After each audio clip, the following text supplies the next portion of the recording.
you talking about how, how back in the day you were dealing with phone lines and then with physical printouts, and then recon was a line by line matching, and if it didn't, it's a nightmare. And it's a great segue to sort of understand, as you built the companies and then you were able to observe them from afar even after, right? How have you seen, like, software-led automation transforming these industries over time, right? I mean, we've all heard of, like, the first set of sort of like RPA projects that people launched to try and do certain things. Then you had your cloud-based SaaS solutions that came up in the 2010s, and today you have AI. But before we get to what's happening today, I think a little bit of history on how you've seen financial services, how you've seen the kind of work that companies like Global Logic itself does in terms of the solutions that they deploy for their, software company partners, and the broader IT services landscape. Would just love to understand, some of these sectors. How have you seen the movement from like pen and paper and very human-led operations to something that's been significantly automated or augmented using software? A little bit of that background, a little bit of that history from your perspective would be amazing. Certainly. So maybe I'll just take a little detour into sort of software history, and then maybe just then come back and apply Awesome. it to Yes, some of please. these specific examples. So look, I think if you go back, then, I think the first kind of major level of automation was from paper to computer, right? Which, let's say, happened in the 80s, became more mainstream in the 80s. Before that, everything was paper. Thankfully, I was never a part of that world. So I think, I didn't get to see that, but I know I have dealt with people who are part of that. So that was a significant productivity improvement, as you can imagine, right? Because paper needs to be stored, it's not searchable, it takes us so much slower to write and all that, right? So that's a significant productivity improvement. Like a person, probably gained 70, 80% productive, like five people's job could be done by one person, just because you were able to change things from paper to computer and things like that. Then I think after that, what I would say is that, internet came in the 90s, and there was a lot of, I would say, always on type of behavior that start coming in because of cloud and internet. So earlier, you always had to, the accessibility to systems was not there, which became increasingly so with cloud. You could access them anywhere. Then mobile came, smartphones came in sort of late 2000s, and, in the last 15 years. So basically, all the systems basically became always on. You can access them anywhere, all kinds of things you can do. So, so that just reduced the processing time. Like if I have a dependency on you, usually if earlier that dependency had to wait for a day, today it just waits for an hour maybe, right? I mean, wherever you are, generally you would approve it, you would do your job, right? I think with AI now, I think it's the estimates of productivity that at least what I'm seeing are same as what happened when we moved from paper to computer. So basically, in my sort of working lifetime, I have never seen this kind of productivity gain, because a lot of automation that we saw in the last 25 years pre-AI was this always on type of behavior, more reliable, more features, process, even automate the small processes, more collaboration, things like that. But like if I think of like, how many sort of human hours are required to get a process done, they were continual but marginal improvements in that, 10%, 10%, 5%, right? Now with AI, obviously, I think we are seeing 80%, 90% gains.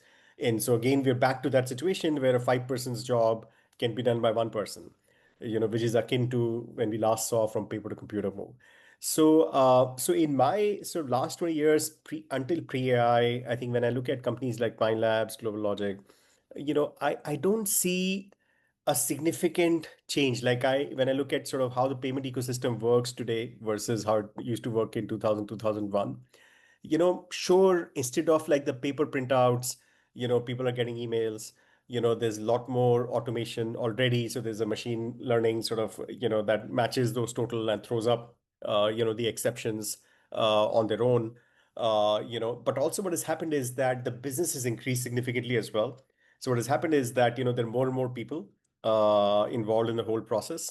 And there is kind of automation access everywhere, but I wouldn't say that the business has fundamentally changed anyway. It's still the same. Like I said, the QR code, instead of point of sale, you have QR code, you have Soundbox, right?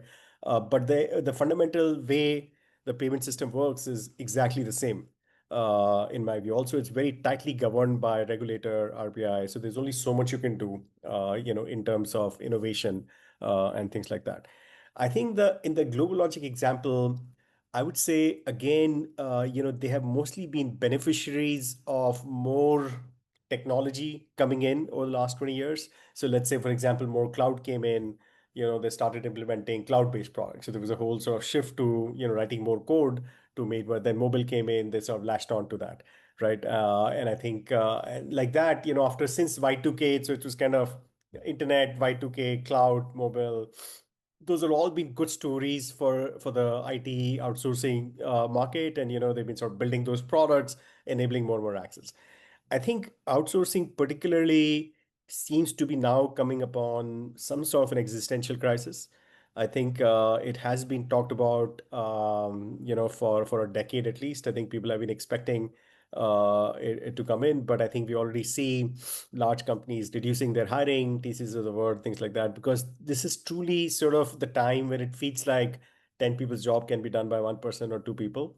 And this industry is largely still predicated on headcount based billing, per person per hour, and it's not easy to change that. So I would say there's a lot happening in this industry right now. Like for example, there are new companies which are coming up, which are AI native services, which are sort of passing on these efficiencies to their customers, because for incumbents it's very hard to capture this value and destroy their own businesses. So I think so. There's a lot happening in this industry, I would say, particularly now. Got it. Understood. We have a quick question from the audience, and it's an interesting one.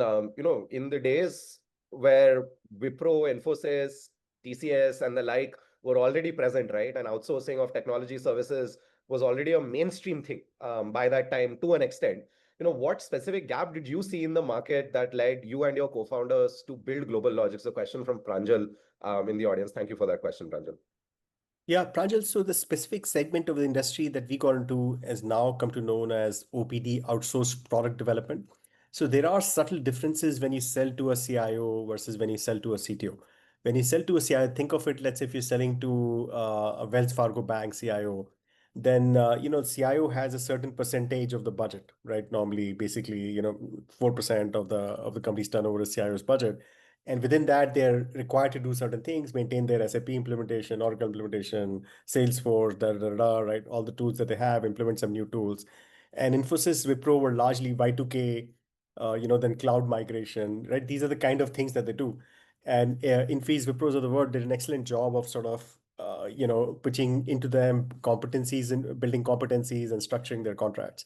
But I think when we said, we went to, let's say, like a Google, and said, we will help you build your products globally. So like, Word, Excel, PowerPoint, Google Apps you're building in the US today. We'll help you build them in India, Ukraine.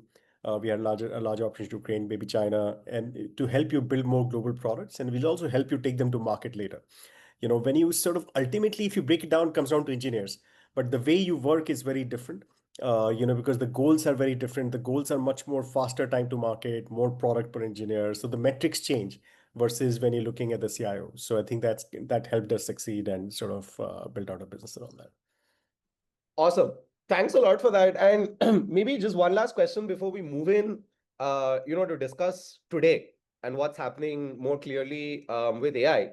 My last question, any examples of, some of these initiatives that you saw either at Pine Labs, at GlobalLogic, where things changed a lot because of software, right? Like you moved from the traditional sort of like era to something that was more cloud-based, right? You implemented some of these automations in how you were developing software, or managing customers from a payments perspective. So we'd love to know if you have any that are top of mind, and then we'll get right into trying and understanding what value and opportunity you're seeing with AI, especially from an investor lens as well. Look, if you look at software against sort of pre-AI, year on year, I would say it was a continuous incremental improvement, like 10, 15% every year, let's say something like that. But when you take it and accumulate and you compare after 15, 20 years, these are transformational literally in every case. So you look at for example, literally any customer, you look at payment and look at, let's say, how much the payment ecosystem has grown. So like our first, like if you look at the credit card themselves, So our customers were like ICICI Bank, HDFC Bank at the time, who were launching these credit card machines and things like that. And the numbers in those times used to be 10,000, 20,000 terminals deployed. Now we have like literally millions of these terminals, which are deployed. And the number of features that they have, like it was just at that, I mean, if you go further back, then the way payment processing was done was that they used to take an imprint of your card. I don't know if any of you have seen this, it's called a Kitch Catch machine. You took a carbon copy of the credit card, and then they used to call the bank and say that, can I take an approval for this much? And they would write down the approval code on a physical paper. So I think so it's come a long way. You have like all these EMI, you have all these like loan products, which are right on the terminal. You have all these loyalty products. So, each of them on their own look small, but when you compare to, let's say, terminal in 2001 to, let's say, 2025, it's a completely different beast. It does like advanced analytics. It's become a revenue driver for the merchant. It's become a revenue driver for the bank.